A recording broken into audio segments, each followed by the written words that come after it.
that's what I was doing. So, yeah, KelTec was beside our booth down in Florida at Squat Roundup. So you get to enjoy the MX one. Oh, absolutely. Yeah. Probably there. Well, it was a gal, some gal, and then another guy.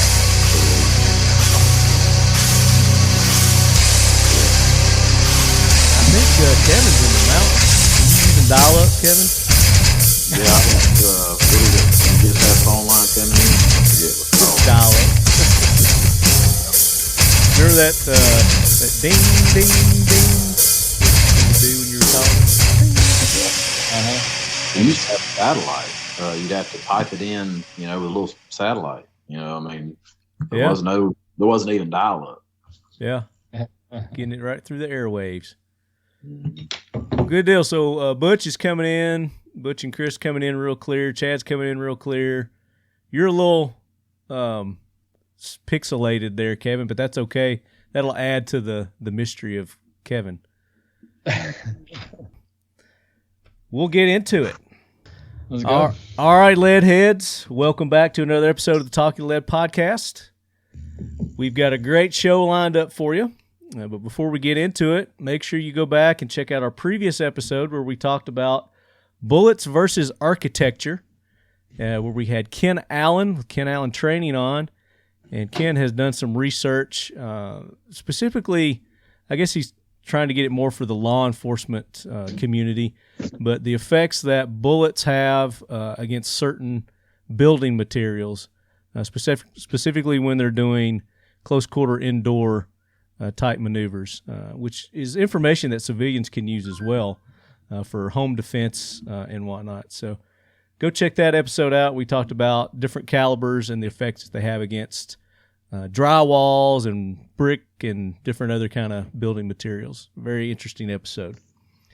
You mean bullets don't stop? Well, eventually they will. That's not what it says. So they stop right away. They stop, they ricochet, take all kinds of different paths. So Ken talks about all that in our episode. Chad, you need to go back and check that out. We talk about shotguns too, 12 gauge, the effects that they have, and like that KSG. I just did a blog on that. You did a book on that? A blog? A blog? On, just shotgun for home defense. The things that people don't think about. Yeah. Well, we should, and we've talked about it before, is turn your blogs into the podcast. Bring your blogs and let's talk about them on the podcast. Could definitely do that. Because you guys are doing some interesting stories there over at KelTec. So that voice that you guys hear is our buddy Chad Enos with KelTec. Chad, welcome in. Thank you, sir. It's nice to meet all you guys, by the way. Kevin, and I forgot what are the other guys' names? So we got Butch and Chris. Butch and Chris. Yeah. Nice to meet you guys. So Chad just did our intros for our Kryptek gang. And joining us from the Kryptek headquarters, we have Mr. Butch Whiting. Welcome in, Butch. Thank you, Lefty. Good to see you again. Yes, sir. Appreciate you jumping on and joining us for another episode of the Talking Lead Podcast. And then with you, the mystery has been solved. We've got Brooksy. We have found Brooksy. Where's Waldo? Hey, how you doing? Chris Brooks is now with Kryptek. So congratulations on the move up there, buddy. Thank you. Appreciate it. Absolutely. You should probably be congratulating Butch for having me. Yeah. It's the best. He's very humble. Very, very humble guy. He is. And he's well loved by the lead heads. Brooksy's been a regular on the show, and we're glad to have you back, Brooksy. I appreciate it, man. Thank you. Absolutely. And then coming to us from another part of the country, I don't know, I'm not going to disclose your location, but hey, and your video's coming in better now too. Awesome.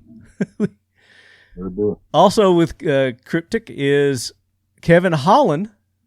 Kevin, welcome in. Thank you, sir. I'm in North Carolina, so okay, no problem. All right. Yep. So we've got So Kevin's Kryptek research and development and does a lot of interesting things that we'll discuss that further defines that role inside of Kryptek. Absolutely. And I think if you guys want to do this, and I talked to Brooksy about it a little bit, you're going to be able to do a better job in talking about the backgrounds and whatnot of everybody. But if you would introduce Kevin and his background and talk a little bit about his expertise. So, as I mentioned, this is Butch Whiting, CEO and founder of Kryptek Outdoor Group, and Kevin's been with Kryptek for a number of years. Him and the other founder actually served together. Claycorn, when he was done flying Apache attack helicopters with me, he went into the 160th and flew Little Birds. And actually, that's where Kevin and Claycorn met. Claycorn was flying Kevin around and putting him on targets in third world shitholes, and kind of hit it off from there. Of course, the passion for the outdoors and hunting was a common thread. And as Kryptek started to get some more momentum, Kevin moved on and started to work for some government agencies as a contractor. And we were fortunate enough to have the depth and the resources to bring him onto the Kryptek team with the primary focus and role of product development, research and development, and then also major interface both in Navy Special Warfare and Army Special Warfare. Kevin runs lead and interfaces with Tier 1 Black SOF elements primarily for us, and coalition SOF units.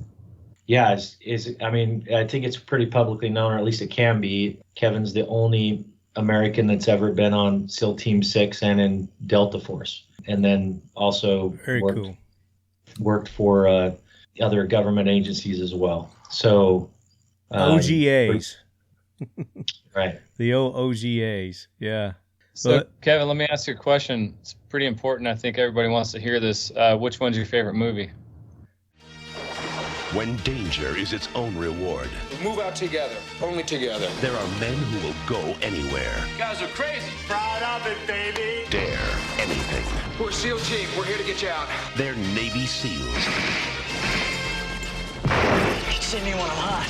An elite fighting force. You don't gotta love it, you just gotta do it. Who don't know how to lose. Navy SEALs, they're paid to take risks. They're paid to die if necessary. We go in there, we hit them, and forget them. That's what we do. There's more to it than that. One is a leader. Let me take my team back in there. The other, a daredevil. Yeah! That's Hawkins. That's normal? No, that's abnormal.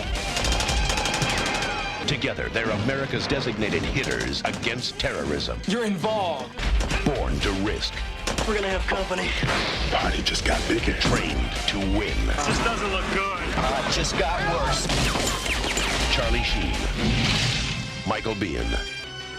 Navy SEALs.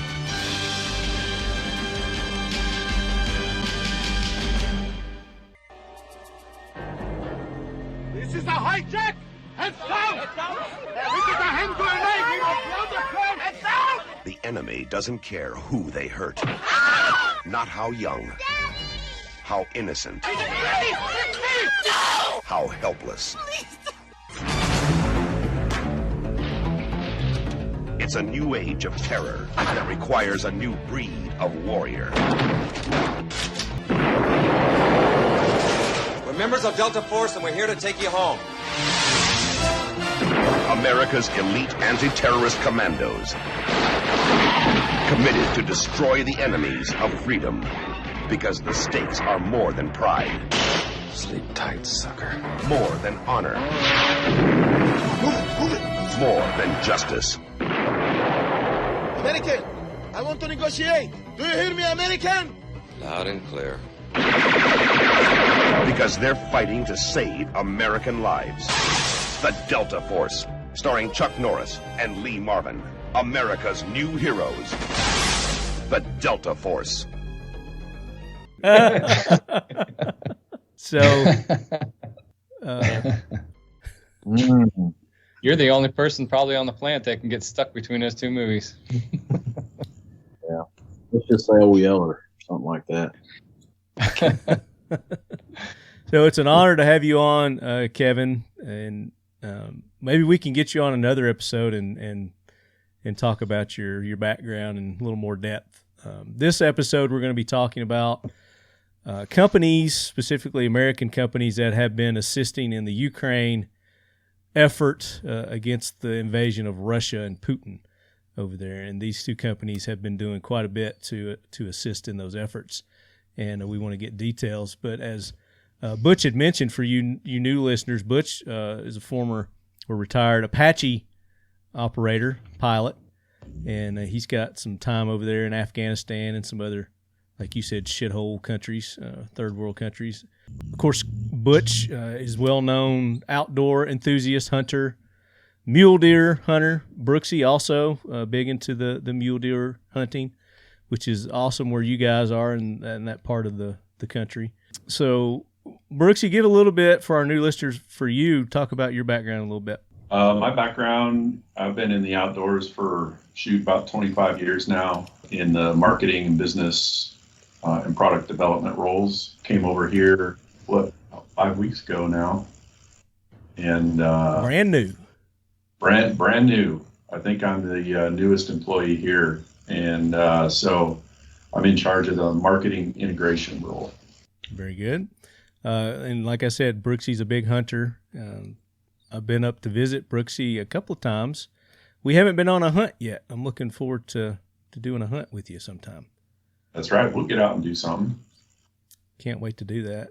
And then Butch, talk a little bit about your background with the Army. And I thought I silenced that. Sorry. Well, I served 10 years, 9 months, 6 days. So I separated as a major, and during that whole time, I was age 64 Apache attack helicopter pilot, as you mentioned, deployed numerous times to Afghanistan and Iraq, and had the luxury of leading a combat troop in Iraq under the guidance of H.R. McMaster. And, probably the highlight of my life really was leading U.S. soldiers in combat. But yeah, that's the military background in a 10-second nutshell. I flew around and turned Hajis in the dirt for a living, or took 911 calls from guys like Kevin that were on the ground with troops in contact and came in and ripped $100,000 Hellfire missiles off the rail and dropped 30 Mike and that type of thing. So now you're also instrumental in writing the high energy tactics that Apache helicopters use. Good statement. Yeah. Developed a lot of tactics. Actually, really went back and resurrected them from Vietnam. Right after 9/11, we went into Afghanistan. High energy tactics were not in play. They weren't being practiced or trained on at home. And basically we got thrown into the fire and were fighting at altitude to where we couldn't deploy our aircraft in the fashion that we'd been trained, just simply because we were flying so high where the enemy was. And so we had to, adapt rapidly to running fire, diving fire, and those types of things. And when I came back out of Afghanistan, I went back and found the master gunner of the U.S. Army, who was a CW-5 that had spent a ton of time flying in Vietnam, and he gave me a bunch of his ATMs, aircrew training manuals, that weren't even available, that he still had from Vietnam, and those got repurposed into what is now pretty commonplace since the war on terror started. But it became a part of the doctrine, so to speak, and we also, developed high altitude tactics as well in the war on terror. Mm. So there was quite a few things that, yeah. Now, did you give him his manuals back? That's the one thing that he demanded. He wanted them back. Yeah, because I think I read somewhere that those were the only one that, of course, that you knew of, and maybe not the only one in existence, but the only ones. They weren't published on the Reimer Library, that's for sure. So they were very collectible. Very good. And now back to Chad Enos, our good buddy there at KelTec. Chad, by far the least interesting person in this podcast. We'll like to point that out. No, not at all. Not at all. Chad is very interesting. And Chad, talk a little bit about your role there at KelTec. And Chad is a competition shooter as well. So Chad knows his way around a firearm. Well, first of all, thank all you guys for your service, and especially the level that you guys achieved and maintained and all that throughout the years. I really appreciate all that. I am the marketing person here at KelTec Weapons. And as Marty mentioned, I just do I used to compete. I haven't done it in a couple of years because of COVID and all the nonsense that was going on. And had a little motorcycle accident too. Yeah, a couple bike accidents, but mainly just got out of it temporarily because it was just such a pain to travel for a while. So hopefully I can get those things dusted off and get back out there, because it was really my passion. So I love to do competitive shooting, although I wasn't super great at it. It was just fun trying. Other than that, it's just myself and marketing guy here in the office with me. We pretty much responsible for most of the stuff you see in Would print that be ads and Matt? TV and all that kind of stuff. That, Matt. Yeah, of course, Matt. He's Hey, listening. Matt, what's up, buddy? He's back there. He's always in the shadows. He just did one of these. Always hiding in the shadows. Love Matt. Good that he's there. Chad's also a motorcycle enthusiast, as we mentioned there. He's had a couple of wipeouts and over the last couple of years, but recovered nicely, recouped. Well, just kind of wanted to get a background so our listeners will kind of know the qualifications that you guys have and what we're going to be discussing with the war over there in Ukraine, is that you guys have the knowledge and experience, and you've been there, done that kind of thing.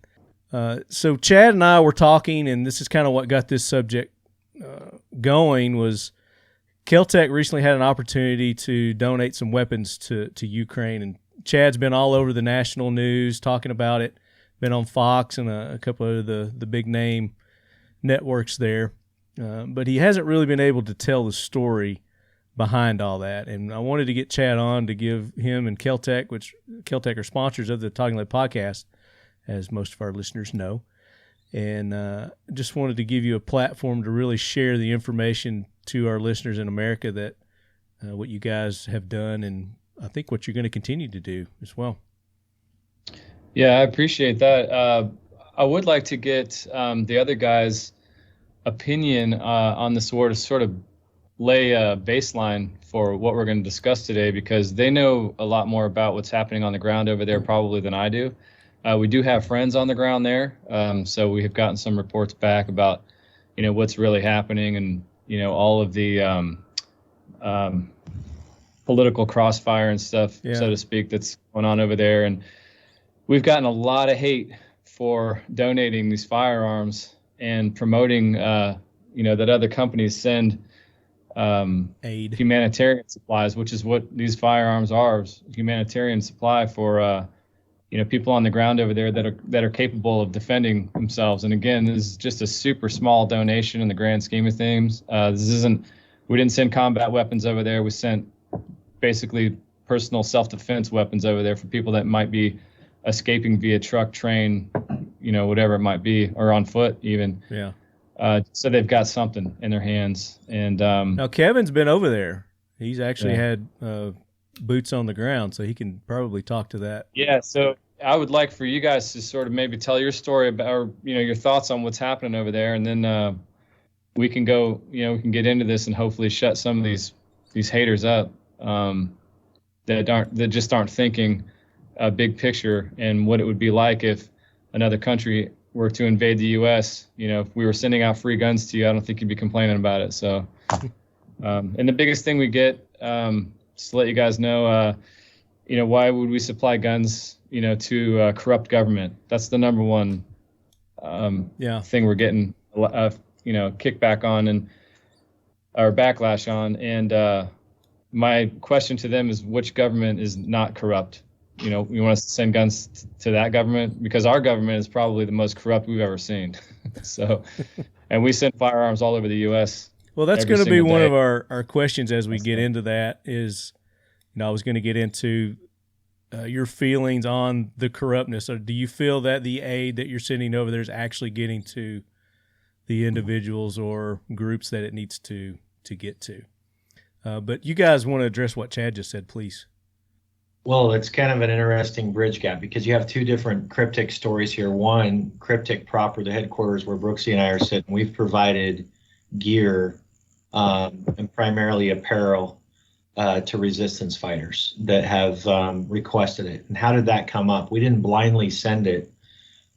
We had actually associates that are Ukrainian that are here in our community they were getting on planes and going back to go to their villages and their houses and basically fight with their cousins and their uncles and their grandfathers and family members. Yeah. And so we provided them combat apparel, Kryptek combat apparel, BDU pants and tops and gloves and beanies and hats and shit like that they just didn't have in their assortment, right? And then they hand carried product with them. We've shipped product as well for their community and basically what could be considered, you know, a local militia.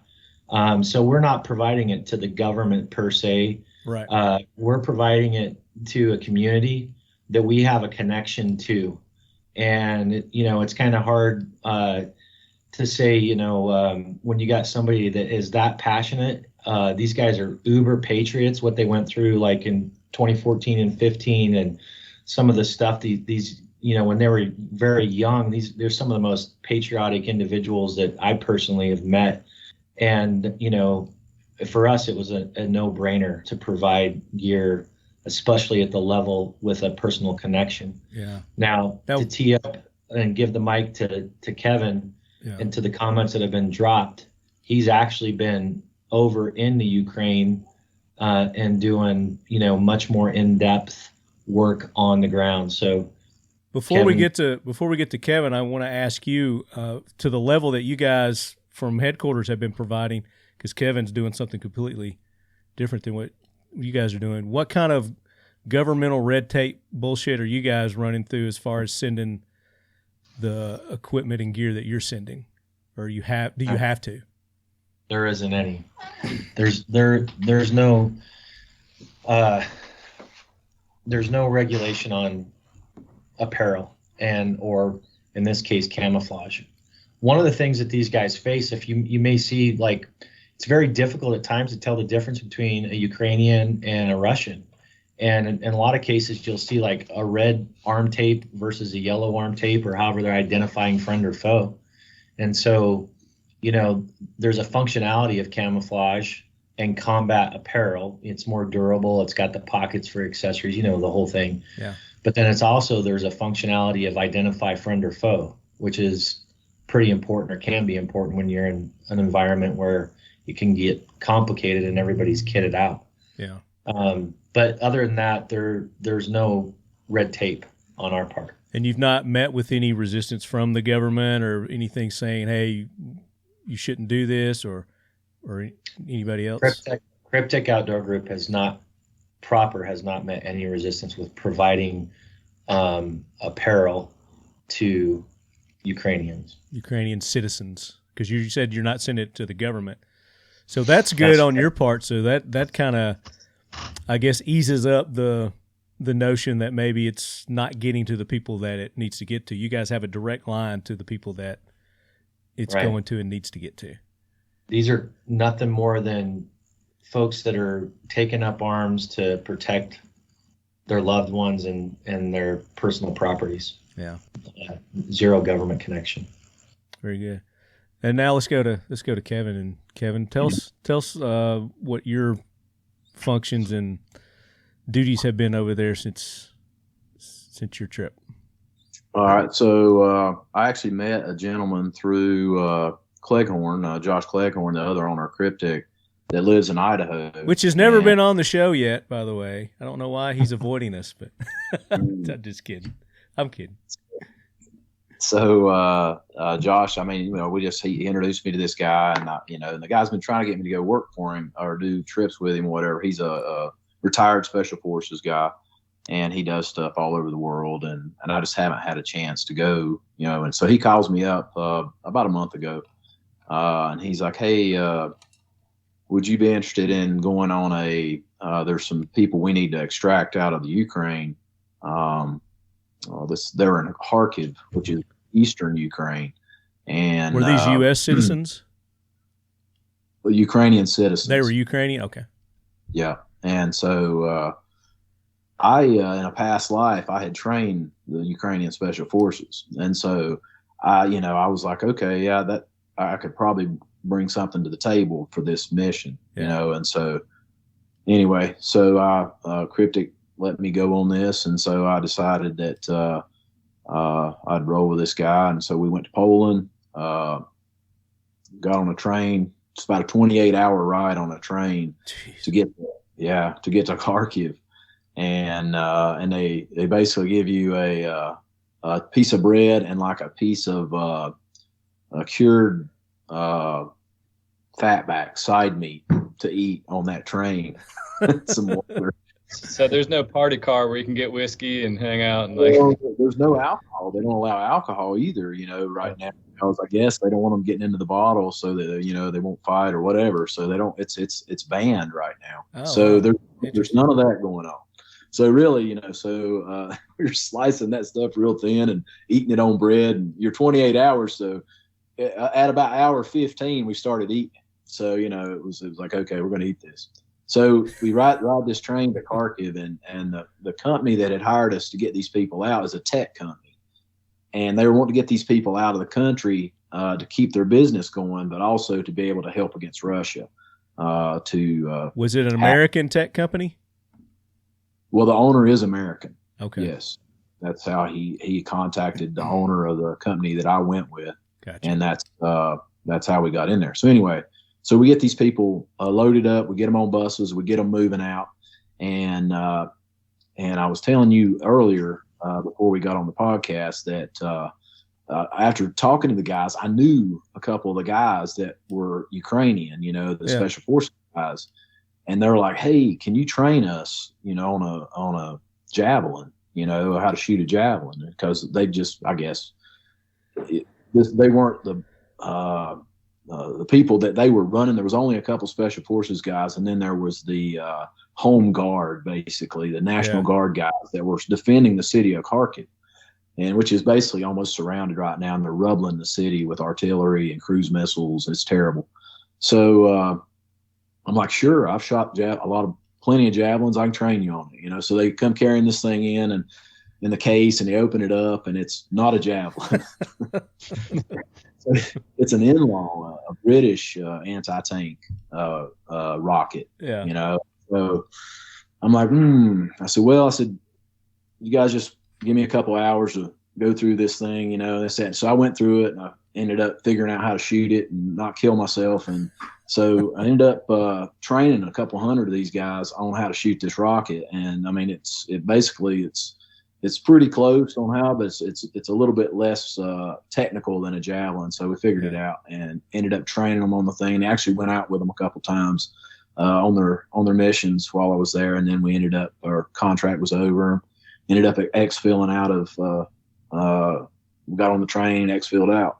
So you actually did some training on ground in personal training there with those guys on something you didn't know about but learned in a few minutes. Yeah, it was weird. But, how effective was the law versus the javelin? The in-law versus the javelin. Yeah, it's a rocket that's good to like a stationary target 600 meters, a moving target 400 meters, and it's a pretty good weapon. It comes in from the top or from the side. I learned all about it. I had to. But yeah, they were very appreciative of the help they receive, and anything they get, they're just, because they really had nothing, rusty AKs and some old pistols. So yeah. Now, were these actual? I think you said that were these guard members? Is that what they were? Or are these actual citizens? Well, these are home guard. I mean, they joined the military, which is kind of like our National Guard. Yeah, like our National Guard. Just, hey, they're in their area, they're in the city, or the Russians are surrounding the city of Kharkiv, and this is their National Guard that's fighting these Russians. And so the Russians are basically sending artillery rounds into the city, cruise missiles. They sent a cruise missile through their White House, which is Kharkiv's the second biggest city in Ukraine. Yeah. And so I think probably the day before I got there, they'd sent a cruise missile into their White House equivalent in Kharkiv, and it went like through every floor of the building, which is a 10-story building, all the way to the bottom, and exploded into the bottom of the building, killed a bunch of people, and so pretty much wiped out. So they had to move. So we were in a basement of a parking garage running operations out of that parking garage. Holy cow. Now, did you meet any resistance or flack in going over? No, none whatsoever. Yeah, well, that's good. Now, so a little side mission on your main mission. You got a little training in. Yeah. So the evacuation. How did the evacuation go, and what did you use? What assets did you use for that?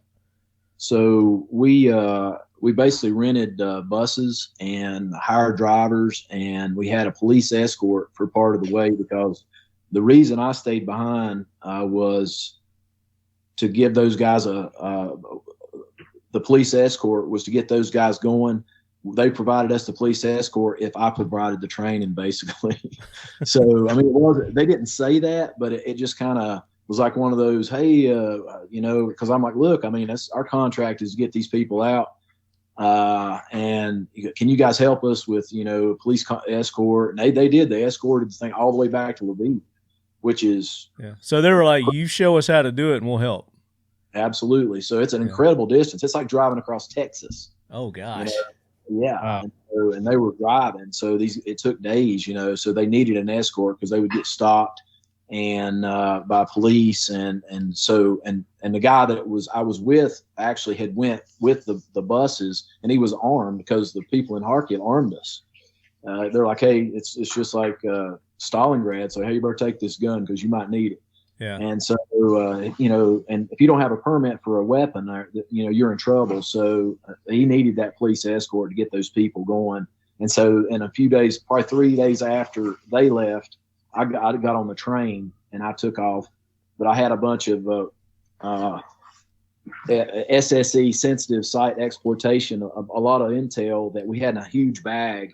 And so I've got that on the train with me, and I've got a gun and everything else. And so I met the intel agency for Ukraine in Kiev, ended up getting the guys and handing them this big bag off the train, and they come running up, grab this bag, and I get back on the train and then head on to Lviv. So wow, that was the deal for basically them giving us a police escort for those people to get out of there. Yeah, you bring up a good thing. You said that as far as the firearms, they have to have a permit for that. They had just recently changed their laws, their gun laws there, to where people did have to have a permit, and it was only under.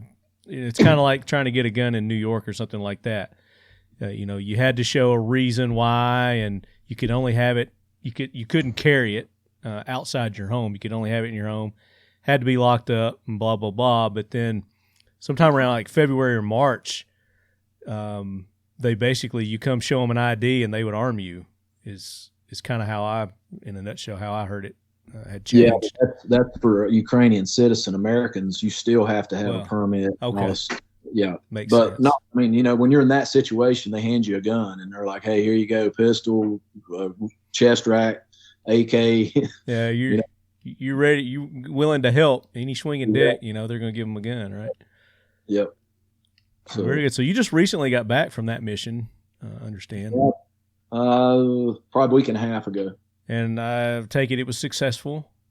It was. We got everybody out. We got the women and children, but they stopped the males leaving the country. So we got the males as close to the border of Poland as possible, and we put them up in Airbnbs and this, that, and the other thing, so that they can go back and forth, or the wives can go back and forth and see the husbands and all, because males can't leave the country.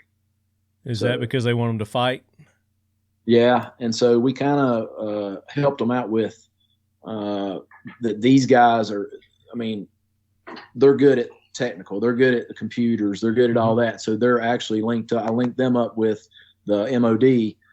Minister of Defense of the Ukraine to help hack Russian. So they can do intelligence type stuff. Exactly. So now they're linked up, and so it's a good relationship. Oh, absolutely. Yeah. And about how many people did you evacuate? 300. Wow. Yeah. Holy cow, man! You said a few buses. Jeez.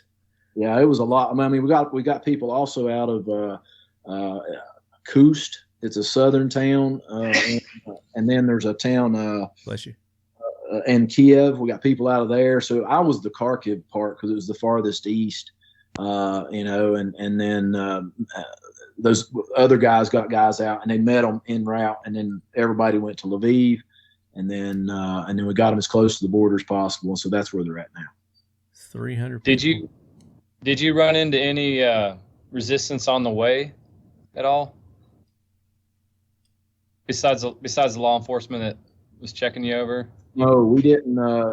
Basically, we had pretty good intel on where the Russian checkpoints were and this, that, and the other thing, because Russian checkpoints, they pull the Americans out and shoot them. So, I mean, we definitely wanted to avoid those. We didn't want to get in a gun battle with anybody. So it was just one of those, the police would go in front of the buses, and I was on the train. When I left, I was on the train, and so it was just one of those. That's really the best way to travel there is by train. So when you were there at that point, the Russians had infiltrated that far in? Oh, yeah. I mean, they were, wow. I don't know. You could see the Russians. And so, so it was close. So what did they arm you with? I had an AK-74. Ah, okay. Yeah. Was it fresh out of the box? Was it a newie? No, it wasn't new. It was just one they had in a big pile there and handed it to me. And then I got a Stetkin pistol, a Russian, like fully automatic old pistol that they had. And so, yeah, I mean, they took care of me, I mean, it was. Yeah. What kind of loadout came with that? Like how many, what kind of mags, how much ammo and stuff they give y'all? Yeah, I got 6 mags for the rifle, full mags, and that's all the ammo I got. And then I got 4 mags for the pistol, and they were all fully loaded. So yeah, now I know why you don't want to get in a gunfight over there. Yeah.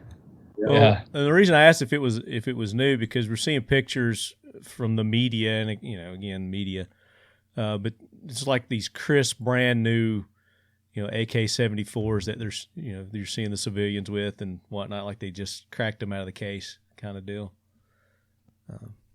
No, I mean, what I saw, nobody has it. I mean, we took some off of dead Russians that were in pretty good shape. I mean, they were like, they had rails on them and all that. So one of the guys switched his out for that one. And so smart move. But anyway, smart move. Yeah, yeah, absolutely. So in the experience that you had being with those guys, kind of what was their mindset, the soldiers and the people that were fighting the war? I think they'll fight to the death. I think they're 100%. They're in it to win it. They're in it to win it. I mean, and so there's no. They talk negotiations and all this stuff, but they're not giving up that city. They're not giving up Kharkiv. I mean, they're not. He might talk about they're going to draw a line, this, that, and the other thing, but it'll be an unconventional war. Even if they do come up with something, they're still going to be it's going to be fighting for 100 years. Well, the news that you're hearing in the last couple of days is that Russia is pulling out. What are your feelings on that? Do you think that's actual, or?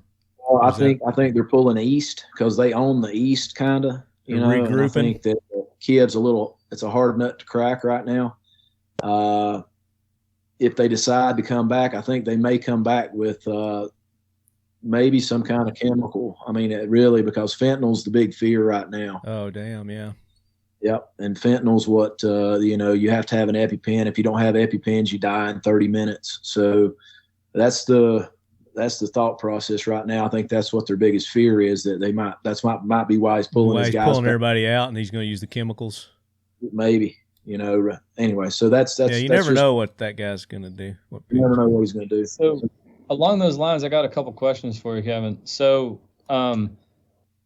besides the bombings, like you personally, what sort of like Russian brutality did you see on the street, if you saw any at all? Yeah. What you really see is that they just indiscriminately they'll bomb a neighborhood, they'll artillery, and the jets will come in, and it's just like an apartment building, and they'll just level the thing, and I mean, there'd be people laying everywhere. We would go out with the guys, and they're like picking people up off the streets, just body parts. And you're just like, what the heck? Why are they bombing an apartment building? And rubbling it, and that was the biggest. I didn't understand that part. I can understand them sending a cruise missile into their military headquarters, But it was just one of those senseless acts that was happening because they were sending artillery in probably 100 yards from where we were staying, our hotel. So it was an eye opener. Yeah. I had to ask because, we obviously can't trust everything the media says as of late. And I've seen some reports of them bombing hospitals. And like you said, just indiscriminately, bombing neighborhoods and apartments and stuff. So I didn't know if that was true or not. And the people that we know on the ground had gotten out early, so they can't give us any eyewitness account to any of that kind of stuff. I don't think it's so indiscriminate. I think they pick a building to shoot at, and they shoot at that building. You know what I'm saying? It's not like they're just launching stuff everywhere. It's like a grid. They'll hit a grid for like all night long and just keep you up all night with and the next day you go, because we go check it out, and there's just dead people everywhere. Civilian. Yeah. Is it psychological, you think, is why they're doing that? To get the people to quit fighting? It's the Russian way. It's just the Russian way. What's the biggest misconception or error that you see the media is reporting? Well, you see all the wins, and it's just like, oh yeah, they're doing great. Well, I was with them, and they don't have everything that you think they have. They're like, so they're holding on. If Russia gains air superiority, then it's over. Mm-hmm. And that's my next question too: is how do you guys feel? And I'll start with Butch. How do you guys feel about the requests to shut down the flyover, shut down the airspace? It's just a slippery slope with NATO involvement and the U.S. involvement, and you can just see how even Biden gets off 9 words on his teleprompter, how it can cause such a turmoil with communications. But as far as providing them, MiGs out of Poland or MiGs out of wherever they may come from with pilots that are in country, I think that's a fair ask. As far as, NATO's involvement in actually taking control of the airspace, those are big boy decisions. Mm-hmm. And folks like us, don't even have an inkling of the second and third order effects of those types of decisions. So, there's certain discussions that are occurring that we're not privy to all the information, but I do know the bantering and the saber rattling that's most troublesome out of that is, you're up against a near peer nuclear weapon holding entity. And, this is stuff that we thought we wouldn't be talking about anymore in our lifetime. Yeah. And so those decisions have long-term, potentially super significant ramifications. So as far as the air superiority, my opinion would be if we can get them airframes, whether they're combat airframes or humanitarian airframes, and they have the pilots that are in country, or there's guys that are willing to jump on the mercenary bandwagon, contractor bandwagon, and go in and deploy those airframes, by all means. But to actually put the NATO sanction of approval on no-fly zone, I think is a very dangerous proposition and an overall very strategic. Because if they do that, then they have to enforce it, and then that puts them immediately direct conflict. Who's gonna be the ones that are either shooting down Russian aircraft or patrolling the airspace or whatever it may be? So I think it's a very contentious situation when it comes to NATO's involvement and the U.S. Do they have anything like an Apache in their arsenal? The Russians do. Well, the Russians do, but the Ukrainians? I'm sure they've got some airframes, but I don't know if it's to the level of what the Soviets have, and quite frankly, I've seen some videos and stuff that I'm super shocked we are not seeing on the news of the Ukrainians just absolutely smacking the shit out of Russian Hokums, which would be their equivalent to H-64 gunships. A little different, but are you surprised we're not seeing that, really? That the media is there's not showing been some, but not to the extent of what the success that the Ukrainian resistance is having, deploying Stinger missiles. against helicopters, which are, they're intended for fixed wing, but they work really well against helicopters too. I mean, that's what the Afghans used to get the Russians out of Afghanistan. Yeah. Well, they've been upgraded quite a bit since then. Yeah. So they're even better now. Yeah, definitely. What are your thoughts on that, Kevin? I kind of have to agree with Butch. I mean, it sounds good to, let's just go wipe them out with her, but you don't want to be the one to cause what could happen. And so, and you don't want to be the guy you don't want to see one of our pilots captured by the Russians. And, I mean, it is what it is at this point. I think if we can get people in there and give them the right tools, and you can do that without coming out and saying it, that's what we're doing, and if, well, the United States is really good at that. Yeah. If you give them the right tools, if you give, I don't care if it's Polish pilots, fourth party people, they're next. So if I was Poland, I think I would be like, hey, let's go over there, and but you can go about it in a way that you don't start World War III.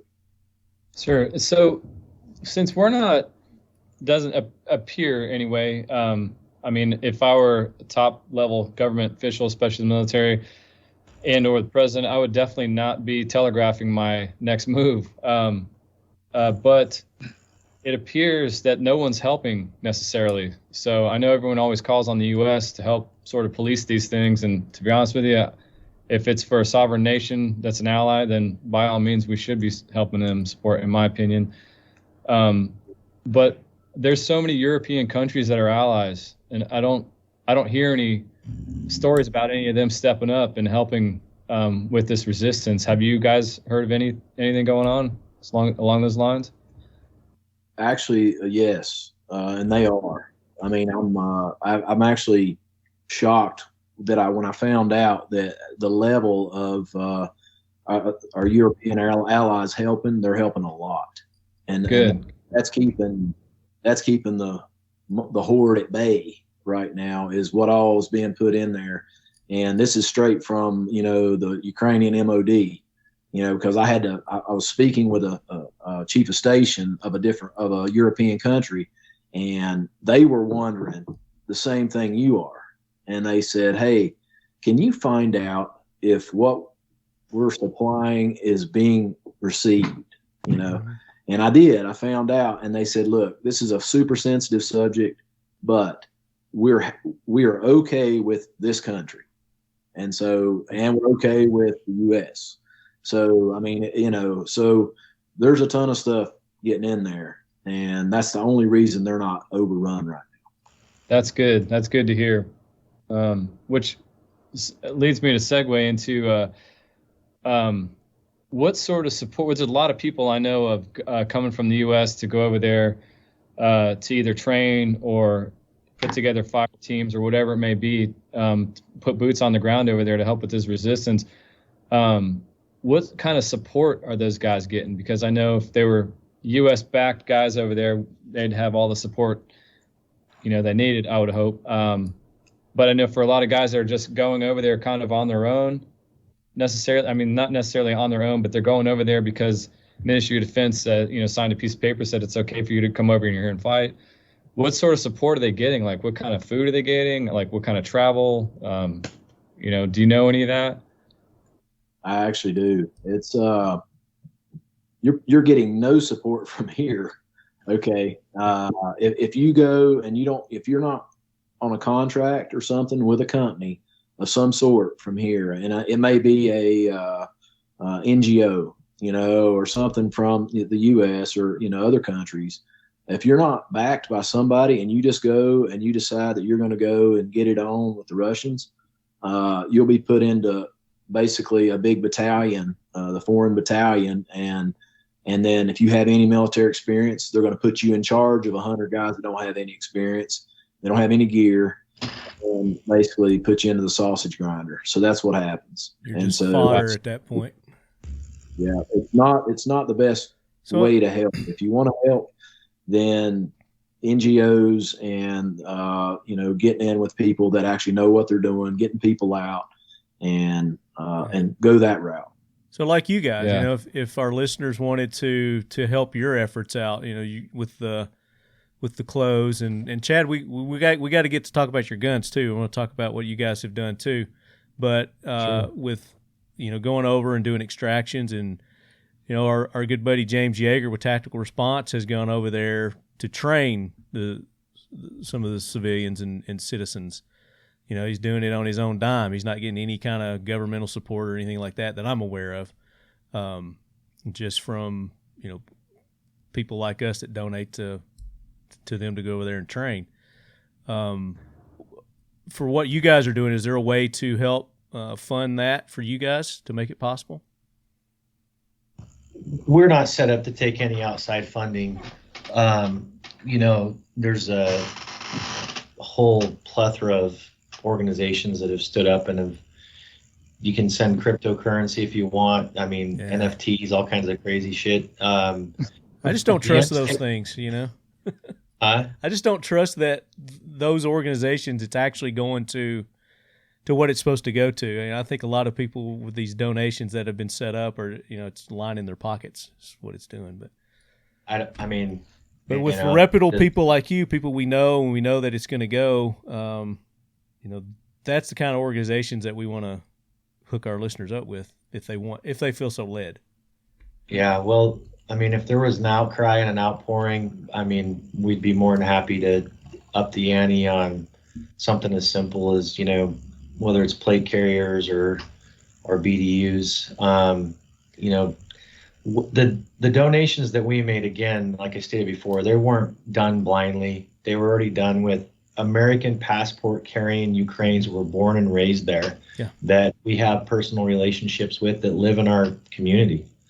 And in fact, you know, one of them happens to be a good hunting buddy of my dad's. So, you know, that confidence level on our side is way high, that we're not just blindly, you know, sending off gear or off money or whatever it may be and hoping for the best. I mean, it's, you know, and that's what I don't want our listeners to get caught up in too. So if you are going to donate or you want to donate, do the research on who you're donating the money or supplies or whatever to. So you don't. You're probably right though, Lefty. I'm sure there's a lot of, when the smoke clears, I mean, in every crisis, there's going to be folks that monetize somehow in the middle with, you know, collections on donations and stuff. And it's super prominent right now. I mean, a lot of it is either in humanitarianly focused primarily, you know, with the border. Gorda Group is one of those NGOs that you guys were talking about. GORTA, the Gorda Group. I think they're a pretty well established NGO that humanitarian, set up for humanitarian relief and aid in situations like this. Oh yeah, I'm sure there's ones that are completely legit, upstanding and legit. Yeah. Yeah. So Chad, let's talk about the KelTec contribution. Tell the story of the 400 sub 2000s. You know, that's the thing a lot of people have asking too. You know, which guns did you guys send? It was the sub 2000, right? Correct. Yeah. Yeah. So for you Kyrptek guys, that's amazing that you had a direct line, essentially sending people from your community over there to basically hand deliver those items. That's so critical in making sure that they get to the right people. We unfortunately do not have that luxury due to the nature of what we sent. So we did have to send those guns to the Ministry of Defense over there, and we've got a contact over there. And we weren't necessarily assured that this was going to happen, but the idea was to get those guns into the hands of people in communities that have actual experience, be it, you know, former military personnel or law enforcement in these different communities, just so that somebody somewhere in a neighborhood, in a house or a church or school or whatever, or especially on the trains that you mentioned, or, you know, people trying to get out, they've got some sort of escort weapon as opposed to just being empty-handed and relying on a handful of people to protect 300, such as in Kevin's case there. So that was the idea, was just to get something over there with the hopes that other manufacturers or other companies or other people would would jump on board and donate and do the same thing. Because according to our distributor that we had over there, initially these guns were going to go to a distributor, and I guess they saw the writing on the wall pretty early, so they actually got out, and we lost contact with them. We've since reestablished contact, and they're fine. They got out okay with their families and everything. Are they mad you gave their guns away? Yeah. But yeah, we told them, sorry, that order that you had, we gave it away. But no, they were ecstatic about it, and obviously they're fellow countrymen. They want them to have some way to defend themselves, and we figured, well, the Sub 2000 is it's a folding 9mm carbine, and takes the ones we sent take Glock magazines. So we thought it's a pretty good tool to have. I think it'd be a great tool if I were traveling over there and I wanted to just remain, low key, not have something slung over my body or something on my side. I'm just a normal guy getting on a train, a normal guy getting in a vehicle or whatever to get out of town. You can throw that in your backpack. It takes common ammo. It takes Glock magazines, which we all know are super common everywhere. And we've been sending these guns over to Ukraine since 2015. So we know there's a lot of people that own them and have them over there. We thought it'd be a good idea because out of the box, it's got fairly decent sights on it, iron sights. They're very accurate. Personally, being an experienced shooter, I would engage somebody at 200 yards with one of those easily, if not further. It is 9mm, so it's not a rifle caliber cartridge. It's not heavy either. It's lightweight, so women, younger people, easily maneuver, easily to use it. Not a lot of recoil, like you said. Yeah, real simple blowback design. So you can get it as dirty as you want, and it just keeps going. And it's basically a stick with a chamber and barrel. So it's not too difficult to operate. Like you said, even for an average shooter or novice shooter. So it's inexperienced. Yeah, it's easy for anybody to learn how to use, and easy to carry. So that was the whole idea behind that, as well as, like I said, trying to get other companies involved to piggyback off of what we're doing. We didn't, by the way, mean for this to become a media thing at all. We submitted the paperwork through our attorney up in New York, and the Associated Press got a hold of that because it's public knowledge. And then they turned it into a big deal and started doing the reporting on it. And then they kept contacting us to do interviews about it or whatever. So we thought, well, we don't really want to beat our chest. We were going to do a press release. And we're like, nah, that just looks like we're beating our chest. We're doing something for the Ukrainian people. But when the press gets a hold of something like that, you want to be able to dictate your own narrative rather than let them do the narrative for you. So it was good you got in front of it. You're exactly right, and that's why we ended up doing that without doing a press release. We just thought, well, let's just go in front of the camera and we'll tell them what we're up to. And again, part of that was messaging to send out to other manufacturers saying, yeah, we're actually sending guns to people on the ground over there. So if you feel pressed upon your heart to help them out with any humanitarian need, especially if you're in the firearms business or you make ammo or you make, you're a magazine warehouse or whatever it may be, we wanted to tell them specifically what we sent. And if you want to send a bunch of Glock mags over there to Ministry of Defense and a bunch of 9mm, they'd be happy to get it. So that became the message for the media. And we just wanted those, everybody to know that we're trying to help the people on the ground over there. We're not necessarily supporting the Ukrainian government, et cetera, et cetera. I don't know a whole lot about the Ukrainian government. And like I said at the top of the show, every government's corrupt. And I know that, people look at the Ukrainian government as being this super corrupt entity or whatever. I don't know much about it. It's ranked as one of the most corrupt. I said it's ranked as one of the most corrupt, just under Russia. Yeah, well, I would argue that the United States is probably the most corrupt because it's where I live, and we see the corruption every day. But the point is, there's no government that's not corrupt, But these people, the civilians on the ground, they don't have anything to do with that. Like, we don't have anything to do with the corruption in our government, right?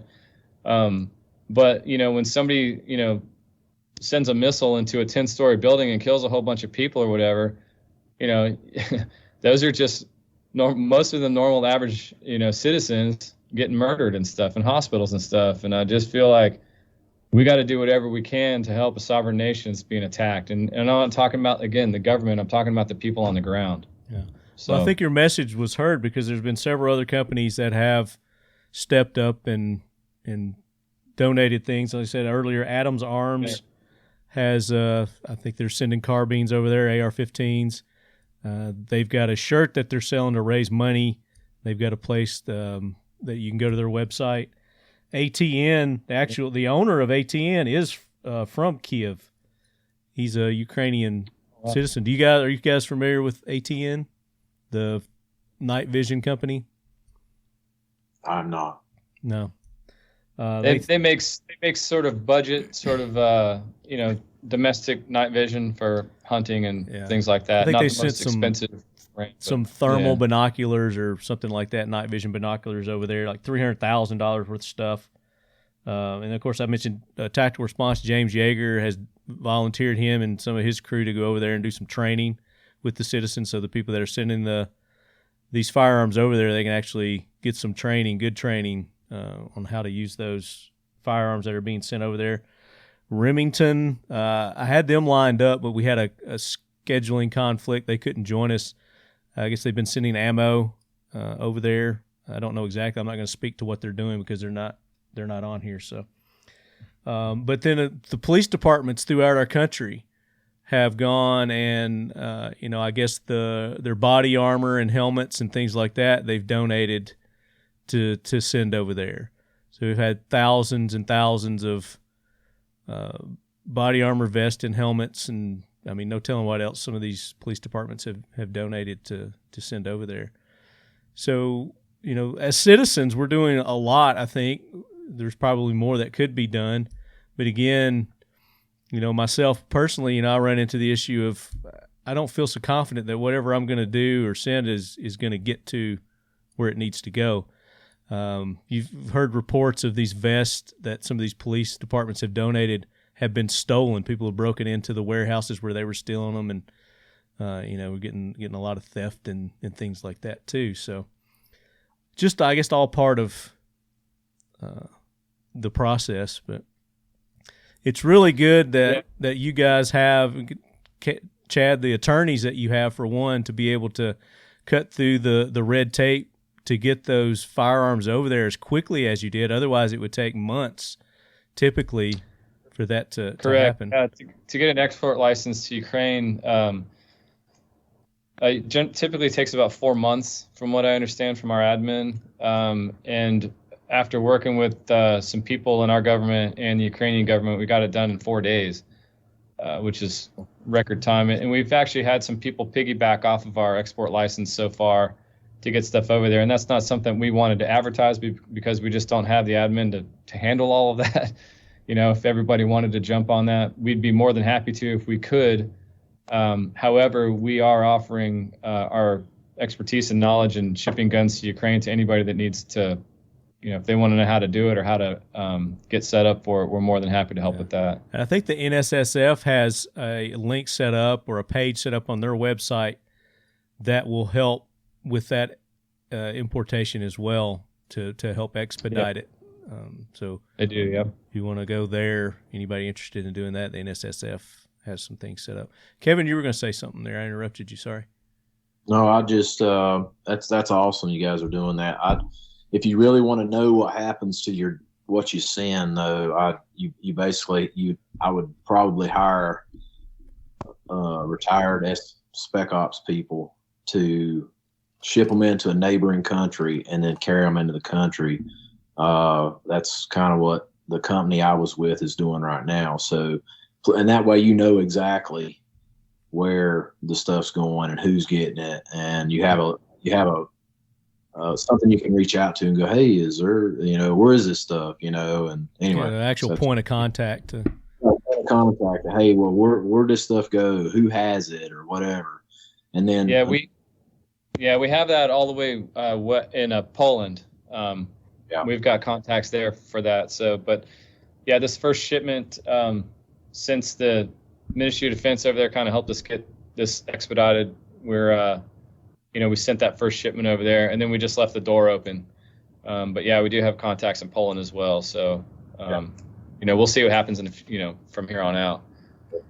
Now, did you guys get confirmation on where your Sub 2000s ended up?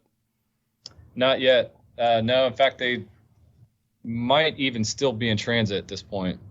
Really? So we're not sure yet. But hopefully, like I said, we do have some people on the ground over there. Hopefully, they're honest people, and we'll get some information as soon as they're distributed. Gotcha. Send somebody with them next time. Yeah. Let's take some listener questions now. I think we might have addressed most of them.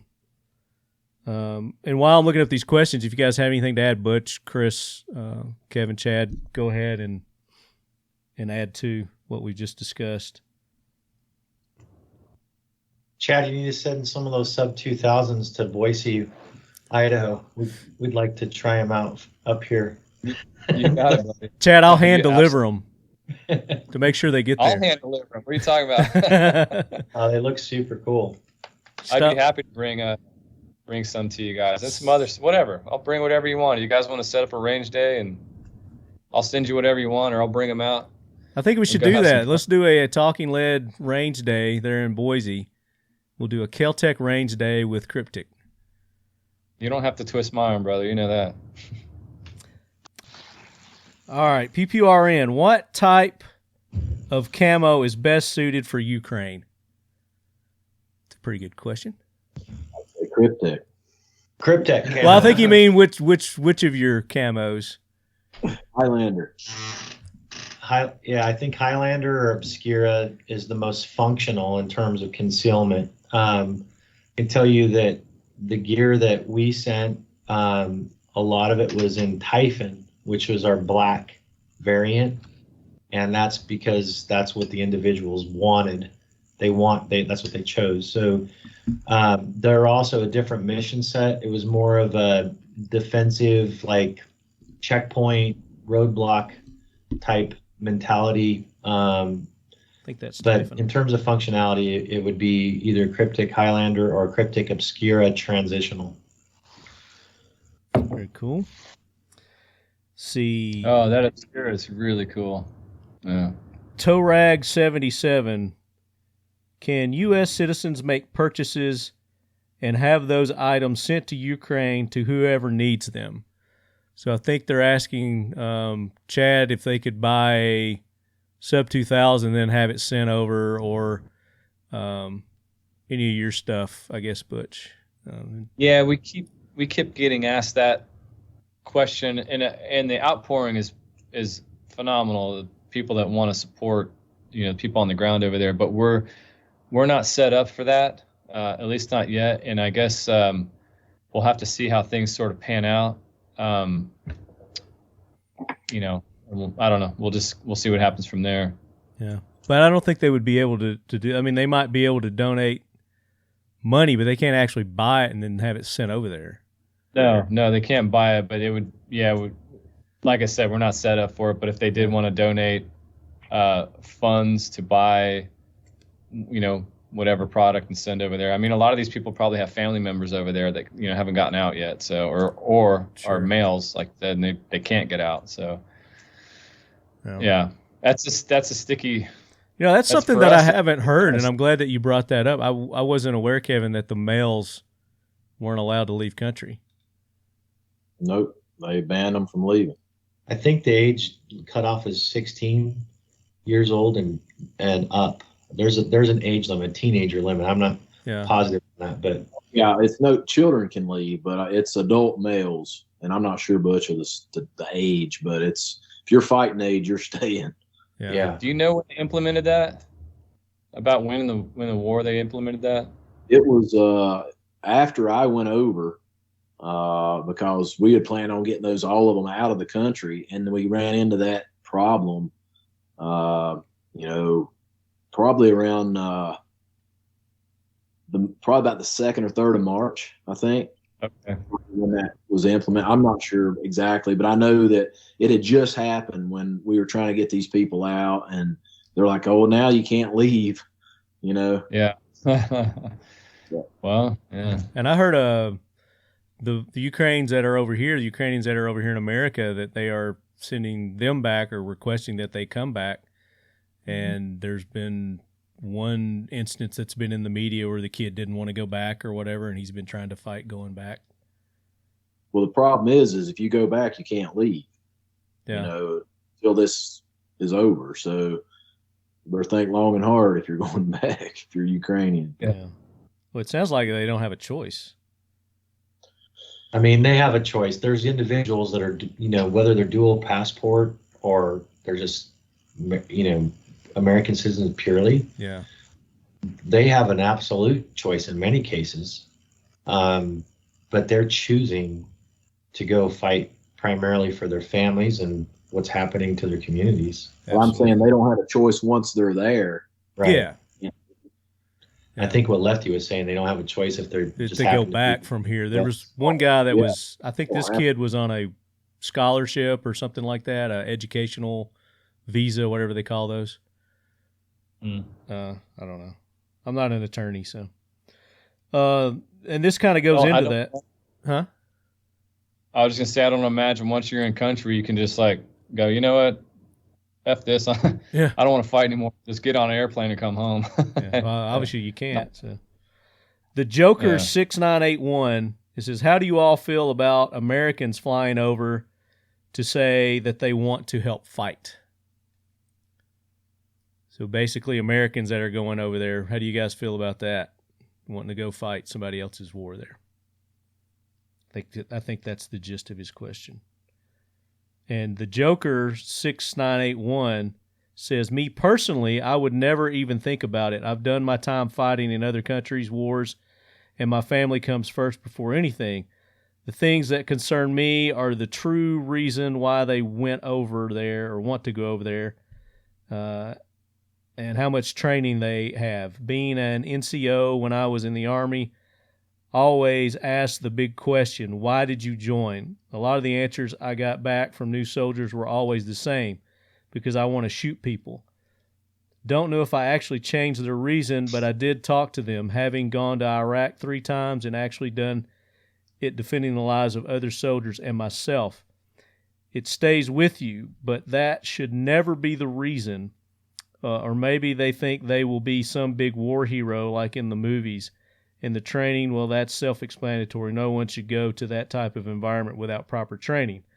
Not only are you putting your own life at risk, but you are also putting others at risk.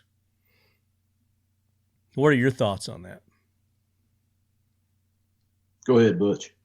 If you don't have a definitive purpose to put yourself in harm's way, then you have no reason to be going into a war zone. It's one thing when you have, you know, family and you're from there. It's another thing when you have a driven purpose and you have a skill set that is highly desired and needed, as Kevin did, to do something for the good guys. Absolutely. It's another thing just to go blindly because you're, you know, trying to sow your oats. That's the most asinine thing I've ever heard of in my life. So there's qualified individuals that are probably over there from the United States that are doing specific purpose-driven things that are able to also take care of themselves. But to the comment that came up there, I mean, until you've been in a war zone, it's absolutely not anywhere near as fun as what it may appear to be on television. I mentioned it earlier. You need to be backed by somebody. You don't just jet over there and say, I want to join the Ukrainian military. And that's a different deal than being backed and having a contract. And, hey, you know, I'm there to do a certain mission. Like Butch is saying, you need a mission. You don't just need to go haphazardly go jump in there. And because, I mean, the Russians just killed a bunch of them because they're on Instagram. They had their phones and, you know, whatever. Giving away their positions and stuff.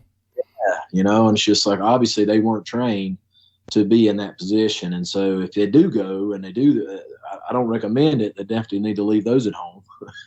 So, you need a mission. You need, why are we there? What are you going for? If you're just going to go to war or try to get in on war or something like that, I'm like Butch. I've been in a lot of war, and it ain't all it's cracked up to be. So. Yeah, and if I can reiterate what you said earlier, Kevin, the mission, at least for me, would be if I had a particular skill set and I could go over there and help out, and was available to do so, and young enough, my knees worked, but I would go over there, and my mission would be to escort people out, to just be some sort of security force for people just trying to get out of that. So you'd be more humanitarian than battle. Yeah, because again, it's not my fight, it's not my war. And would I sacrifice myself for some free people? Absolutely, of course. But I wouldn't. It's just me personally. I know a lot of guys want to go over there and play Army, like you said, and you're going to get a lot of those comments. We've gotten a lot of those comments. Yeah. But at the end of the day, I'd want to be over there just to kind of help people out, not necessarily serving some sort of combat role where I don't have the experience or know what the heck I'm doing. I know how to pan around and make sure see if there's anybody bad approaching and somebody's trying to do us harm, to take a firearm and go into action best I can. But my role would just be try to get people out of there. So anybody that's trying to go over there, I recommend, like you said, do it with some sort of support, and don't just go over there trying to be, some hero or tough guy or whatever, unless you know exactly what you're doing, have a shit ton of experience like these gentlemen have.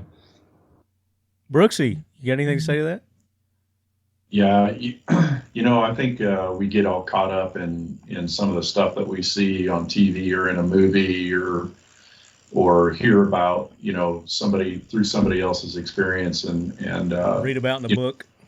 Obviously, we as men, we say that we'll protect our family and our loved ones and our friends and everything, and we would absolutely do that. But you go over into another country, one where you probably have no business being there as a civilian. You're not trained up.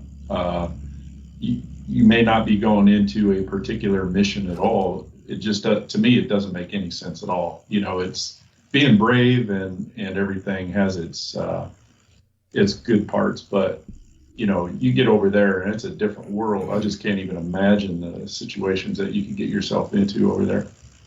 Yeah. I agree with that 100%. You just said it much better than I could. All right, we'll do one more question here. This is Jonathan Gallup. This is from Facebook. He says, my question is, how does this end? I think it's going to get worse before it gets better. So, the podcast or the war? Jonathan, I was wondering the same thing. Oh, assholes. So, where's the whiskey? Yeah, is the bar open there? So how do you guys feel? What are your predictions on the future of this Russian invasion here? How do you see it going? I guess I'll go first. I feel and believe that the Russians have a much different mentality than the West does with regards to how long they're willing to grind this out. So they're willing to, their objectives, if it takes them much, much longer than we would tolerate for that region, could go on for a long time. And to say, how's it going to end? A lot of it's going to be how it's handled diplomatically. But I don't know how it'll end. I do know that right now they're taking a pretty good walloping based off the support that they're getting and the weaponry that's coming in. And at the same time, I also am strongly under the impression that Russians doesn't have its best foot forward, if that makes sense. So the elements and the units that they're up against might not be first string, for lack of better terms. So the end state, though, is it could go on for a very long time and not end for quite some time. Kevin, what do you think? I agree. I think Russia's kind of a paper tiger. They don't have the equipment or the motivated military that they need to conduct this type of operation and successfully complete it.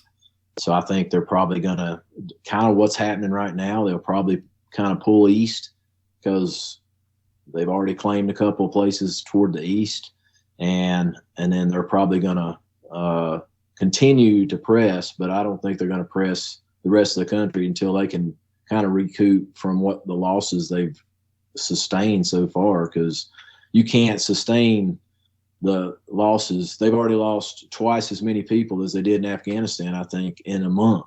And it was in Afghanistan for 10 years. So wow. It's crazy. But yeah, I think they're just, they've been supposedly the second most powerful military in the world.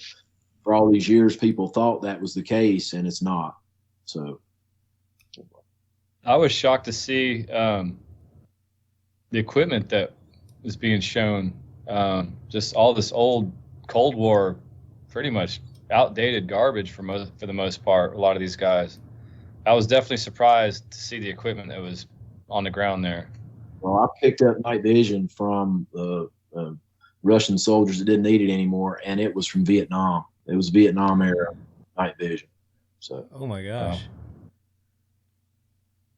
I think even our Marine Corps has gotten past that, haven't they? I think the Russians hand it down to our Marine Corps, but wow. Chad, you want to give a analysis on your predictions of how it's going to end up? Well, I'll tell you this. The Bible says that men war because they have not. Meaning Putin wants this stuff, as far as I know, and I don't think he's going to stop until he gets. And I have to agree with what these guys said. I think they're just going to. I mean, I don't know.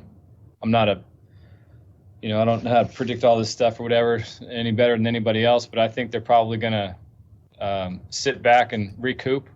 Because I think you guys are right. I don't think the Russians expected to get smacked like they did. And this is just, for me visually seeing what's been going on, what people are reporting, I think they got their asses handed to them and they weren't expecting it. And so I think at some point Putin's going to sit back and just maintain what he's already gotten, and then and maybe, try this again and charge forward. But I'm hoping at that point that time has bought some equipment and it's bought some training for the people of Ukraine so they can actually fight back. What about you, Brooksy? Any comments? Yeah, I agree. I agree with what everybody has said so far about, I don't think Russia was intending to get smacked like they did. But what makes me nervous is to point out one of the things that Kevin mentioned is that if they're pulling back to recoup and to deploy any chemical warfare, that's what makes me nervous. That creates a whole nother issue. And if that's the plan, that's a pretty scary plan. And at that point, if they do that, do you think NATO will get involved at that point?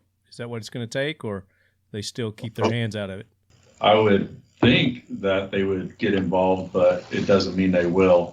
NATO's already activating their CBRN elements and brigades in anticipation. CBRN is chemical, biological, nuclear response teams, crews, guys that are trained in dealing with that stuff. Now, whether that's casualty collection or whatever, but it's somewhat, that's a real concern if NATO's basically preparing those elements with those adjacent European countries, forces. Now, what's our president's name? Biden has slipped up a couple of times and, said he doesn't know it either. I don't even know his name. Has, said that he needs to be taken out. Putin needs to be taken out. Kevin, do you think there's a contingency plan in place to take out Putin? No way. Not even a thought at this point? No way, man. He won't even go into Ukraine, much less Russia. Very good. Very good. Well, I think that's unless you guys have anything else to add, I think that's enough of the questions here, and let's go ahead and pick a couple of winners for the Kyrptek. Was there a particular question that you guys liked that stood out that you want to give the award the hat and shirt to? Yeah, the one that asked about the camo probably makes the most sense. Okay. That would be PewPewRN. Email me, PewPewRN. Tell me what you won, what episode this is, and I'll get you in touch with, I'll forward your info over to Brooksy. And then, Chad, did you want to give away a KelTec little ensemble like Sure. I'm wearing today, fashionably? Something along Absolutely. those lines? Okay. Was there a particular question that stood out that you enjoyed answering or talking about? No, I just think it's cool that people logged on to ask questions. So Okay. you pick somebody. Let me just scan here and I'll stop. How about Tow Rag 77? He was the one that asked, can U.S. citizens make purchases to have those items sent to Ukraine? That's a good question. Sure. We'll do that one. So Tow Rag 77 on Instagram. Shoot me email. Tell me what you won, and forward your stuff. One question that we didn't touch on, something that's super important, especially in a war zone. Kevin, did you notice, or do you know of any overwhelming medical support or people flooding in for to help the wounded? That's a good I question. did not. I mean, they had some med gear, but as far as like other people, like from other countries or NGOs and stuff flooding in there, no way. Because I mean, No. when that cruise missile hits, a cruise missile is a huge thing. And when it hits 100 yards from you and blows you out of your bed, which it did, I was there, then you're not going to get people in there to do much. So I mean, it's a scary. I've never experienced anything. I've been in a couple thousand missions, and I've never experienced anything like it. So pretty crazy. So. Okay. Well, that's eye-opening as well, because I'm sure there's a lot of casualties over there because they just don't have supplies or personnel to help anybody. There are groups that are, I guess, people like myself that are in there delivering that stuff for those groups, because there's some great groups out there. I mean, Samaritan's Purse is one of them, and they're really helping out. And so, but you need people like, I hate to say it, like us that, can get it in there and, get it to who it needs to go to, for people that they're doing that, but it's not like they're setting up big hospitals and stuff and tents, and it's too dangerous, to really do that. Yeah. Because the Russians are so sporadic in what they're hitting. Yeah. They have to put them in different places, and it's not out in a tent. So anyway. So I'm glad you brought that up, Chad. Yeah. For our listeners who want to get some awesome med kits and IFAX kits, they can go to Medicine in Bad Places. I've got one of their kits right here I'm showing to our video audience. And you get 20% off, I believe. 20% off, Leadhead 20. Go to Medicine in Bad Places. I was going to say they do now. You said 20%. You can't go back from that. Leadheads, go and show our guests the appreciation that they deserve for being on the show today, sharing their information. You can go to Kyrptek. You can go to their website, Kryptek.com. Brooksy, give your Instagram and all those other places where they can find Kyrptek. Oh, Kryptek. Kryptek Outdoor Group, Kryptek Outdoor Group are the official channels. There's lots of other Kryptek non-official channels on there, but those are the places to go. Very good.